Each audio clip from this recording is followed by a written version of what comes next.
8 మంది మృత్యువుతో పోరాటమా? మృత్యువు ఒడిలోకేనా? ఎస్ఎల్బీసీ సొరంగంలో చిక్కుకున్న 8 మంది మృత్యువుతో పోరాడుతున్నారా లేక మృత్యువు ఒడిలోకి చేరాలనే సందిగ్ధత నెలకొని ఉంది. గత 8 రోజులుగా ఎస్ఎల్బీసీ సొరంగంలోనే చిక్కుకొని ఉన్న వారి ఆచూకీ కోసం సహాయక బృందాలు విశ్వ ప్రయత్నాలు చేస్తున్నాయి. శనివారం కూడా షిఫ్టుల వారీగా సహాయక బృందాలు సొరంగంలో పనులను ముమ్మరం చేశారు. సొరంగంలోని బురదలో చిక్కుకొని ఉన్న వారి ఆచూకీ ఎలాగైనా కనుక్కోవాలని విశ్వ ప్రయత్నాలు చేస్తున్నారు. వారం రోజులుగా సొరంగంలో ఉన్నవారు బతికి ఉన్నారా లేదా అనే ఉత్కంఠత మాత్రం ప్రస్తుతం నెలకొని ఉంది. సొరంగంలో బురదతో పాటు నీరు కూడా వస్తుండటంతో సహాయక చర్యలకు తీవ్ర అంతరాయం ఏర్పడుతుంది. అయినప్పటికీ సహాయక బృందాలు వీటిని లెక్క చేయకుండా బురదను తొలగించి ఎలాగైనా చిక్కుకున్న వారిని బయటకు తీసుకురావాలనే ప్రయత్నాలని మాత్రం ముమ్మరం చేశారు.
ఎస్ఎల్బీసీ టన్నల్లో చిక్కుకుపోయిన 8 మంది మృత్యువుతో పోరాడుతున్నారా లేక మృత్యువులో ఒడిలోకి వెళ్ళారా?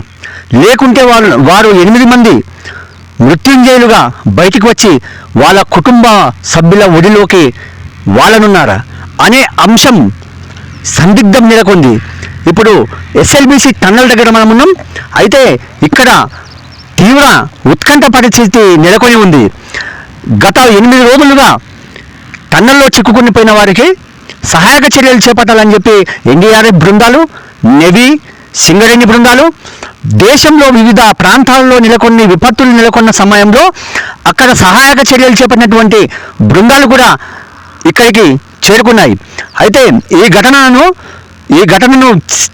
తీవ్రంగా పరిగణించిన కేంద్ర ప్రభుత్వం, రాష్ట్ర ప్రభుత్వం వెంటనే సహాయక చర్యలకు శ్రీకారం చుట్టింది.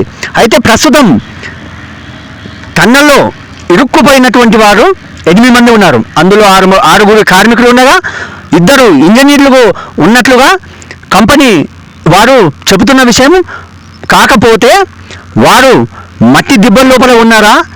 సొరంగం మార్గంలో నీరు ఉబికి వస్తుంది కాబట్టి అక్కడ సహాయ చర్యలను చేయడానికి ఇబ్బందికరమైన పరిస్థితి ఏర్పడుతుంది. అయితే గత వారం రోజుల నుండి ఎన్డీఆర్ఎఫ్ బృందాలు కానీ, నేవీ, ఆర్మీ, సింగరేణి తదితర ఎస్కాట్ బృందాలు వచ్చి ఇక్కడ ఎన్నో సహాయక చర్యలు చేపడుతున్నా ఇప్పటికీ ఫలితం దక్కలేదు. అయితే శుక్రవారం సాయంత్రం మాత్రం కొన్ని అధునాతనమైనటువంటి పరికరాలు తెచ్చి ఈ మట్టి దిబ్బల కింద ఏమన్నా ఇరుక్కుపోయినటువంటి వారి ఆనవాళ్ళు ఏమైనా ఉన్నాయని చెప్పి పరిశీలన చేస్తే అక్కడక్కడ ఆనవాళ్ళు ఉన్నట్లు ఆ బయోగ్రఫీ ద్వారా తెలిసినట్లు సమాచారం అందుతుంది. అయితే ఈ విషయం పైన ఇంకా క్లారిటీ రాలేదు. అయితే ఈ ఎస్ఎల్బీసీ సొరంగంలో చిక్కుకున్న వారి ఆచూకీ కోసం మాత్రం ఎన్డీఆర్ఎఫ్ బృందాలు, అధికార యంత్రాంగం పతనాన్ని పాటుపడుతుంది. వారిని ఎలాగైనా బయటికి తీసుకురావాలని చేస్తున్నటువంటి ప్రయత్నాలు ఇప్పటి వరకు ఫలించలేదు. కానీ ఇక్కడ మాత్రం చాలా విషాదకరమైనటువంటి విషయాలు వెలుగులోకి వస్తున్నాయి. అయితే 13 కిలోమీటర్లు దాటి వెళ్ళి 14 కిలోమీటర్ వరకు ఎన్డీఆర్ఎఫ్ బృందాలు సహాయక చర్యలు ముమ్మరం చేపడుతున్నారు. అయితే సొరంగాన్ని తవ్వే యంత్రాన్ని కూడా గుర్తించిన ఎన్డీఆర్ఎఫ్ బృందాలు అయితే ఆ యంత్రాల లోపల ఇరుక్కున్నారా, లేకుంటే యంత్రాల ముందు భాగంలో ఉన్నారా, వెనుక భాగంలో ఉన్నారో అయితే అక్కడ సహాయక చర్యల్లో మాత్రం తీవ్ర ఆటంకము ఏర్పడుతుంది. 8 మందిని ఎలాగైనా రక్షించాలనే దృఢ నిశ్చయంతో ఎన్డీఆర్ఎఫ్ బృందాలు సహాయక బృందాలు పనిచేస్తున్నాయి. అయితే ఎప్పటికప్పుడు షిఫ్టుల వారీగా 3 షిఫ్టుల వారీగా సహాయక బృందాలు మాత్రం ఇక్కడ ఎస్ఎల్బిసి సొరంగంలో విపరీతమైన శ్రమ కోర్చి పనిచేస్తున్నారు. విపరీతంగా టన్నెల్లోకి వెళ్ళి వారు కూడా ప్రాణాలను లెక్క చేయకుండా సొరంగంలోకి వెళ్ళి సహాయక చర్యలు చేపడుతున్నారు. అయితే ప్రస్తుతం మనం సొరంగం దగ్గర ఉన్నటువంటి పరిస్థితి మాత్రం తీవ్ర ఉత్కంఠత రేపుతుంది. అయితే ప్రస్తుతం ఆ 8 గురులో ఎంతమంది ప్రాణాలతో ఉన్నారు, ఎంతమంది చనిపోయారు, లేకుంటే వారు ఎక్కడైనా సేఫ్ జోన్లో ఉన్నారా అనే విషయం ఇప్పటి వరకు అధికారికంగా వెలువడలేదు. కానీ 8 రోజుల పాటు లోపల ఉన్నవారు ఎలా ఉంటారనే చర్చ మాత్రం జోరుగా కొనసాగుతుంది. ప్రస్తుతం ఎస్ఎల్బిసి సొరంగ మార్గం ఇంటెక్ మాత్రం 14 కిలోమీటర్ల వరకు ఉంది. అచ్చంపేట పక్కన ఉన్నటువంటి ఔటెక్ మన్యవారిపల్లిది 21 కిలోమీటర్ల సొరంగం పూర్తయింది. అయితే ప్రస్తుతం కేవలం 9-10 కిలోమీటర్లు మాత్రమే సొరంగం తవ్వకాలు ఉన్నాయి. అయితే ఈ ప్రభుత్వం ప్రస్తుతం కాంగ్రెస్ ప్రభుత్వం వచ్చి 15 నెలలు గడుస్తున్న సమయంలో ఎలాగైనా ఈ ప్రాజెక్టును పూర్తి చేయాలనే కృతనిశ్చయంతో తిరిగి పనులను ప్రారంభించిన 5 రోజులకు 4 రోజులకే ఈ దుర్ఘటన నెలకొనడం దురదృష్టకరమని చెప్పవచ్చు.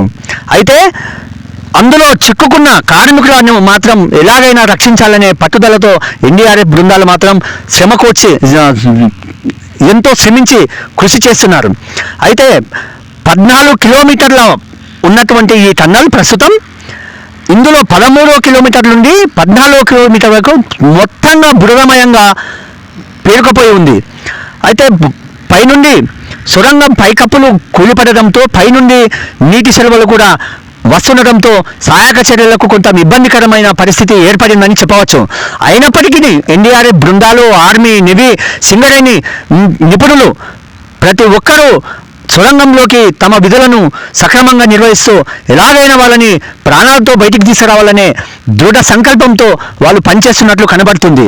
అయితే రాష్ట్ర ప్రభుత్వం తరఫుకెళ్ళి మంత్రి ఉత్తమ్ కుమార్ రెడ్డి, జూపల్లి కృష్ణారావు, ఇక్కడ అచ్చంపేట ఎమ్మెల్యే వంశకృష్ణ కూడా ఎప్పటికప్పుడు ఇక్కడనే తిష్ట వేసుకొని సహాయక చర్యల్లో ఆ సంబంధిత అధికారులతో ఎప్పటికప్పుడు సమన్వయం చేసుకుంటూ సహాయక చర్యల్లో నిమగ్నమైనది. అయితే ఇప్పటికే బీజేపీ ఎమ్మెల్యేల బృందం కూడా ఇక్కడికి విచ్చేసింది.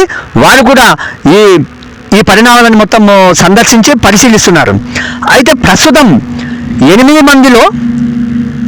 మంది సొరంగంలో చిక్కుకున్న వారు ప్రాణాలతో బయటికి రావాలని అందరూ కోరుకుంటున్నారు. సిబ్బంది కూడా ఇక్కడ సహాయక చర్యలు చేపడుతున్నటువంటి సిబ్బంది కూడా కోరుకుంటున్నారు. ఏది ఏమైనప్పటికీ ఇక్కడ మాత్రం విపత్కర పరిస్థితులు నెలకొని ఉన్నాయని చెప్పవచ్చు. తీవ్ర ఉత్కంఠ పరిస్థితి నెలకొని ఉందని చెప్పవచ్చు.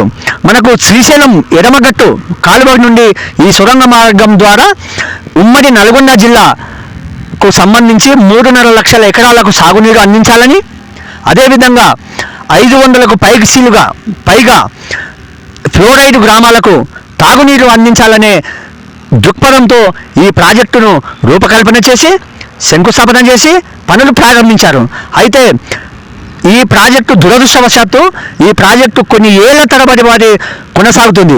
అయితే ఈ ప్రాజెక్టుకు సమాంతరంగా ఉన్నటువంటి ఇక్కడ పక్కనే ఉన్నటువంటి రాయలసీమకు సంబంధించిన పోతిరెడ్డిపాడు ప్రాజెక్టు కూడా ఇదే సమయంలో ప్రారంభమై అది పూర్తయి అక్కడ శ్రీశైలం జలాశయాలను, కృష్ణానది జలాశయాలను తరలిపోతున్నాయి. కానీ దురదృష్టం ఈ ఎస్ఎల్బిసి ప్రాజెక్టు మాత్రం పూర్తి కాకపోవడం, ప్రస్తుతం ఈ సంఘటన జరగడం విషాదాన్ని నింపిందని చెప్పవచ్చు. ఏది ఏమైనప్పటికీ సొరంగంలో చిక్కుకున్న కార్మికులు క్షేమంగా బయటికి రావాలని ముందు చూపు కోరుతుంది. మీ ముందు చూపు తిరుపతయ్య.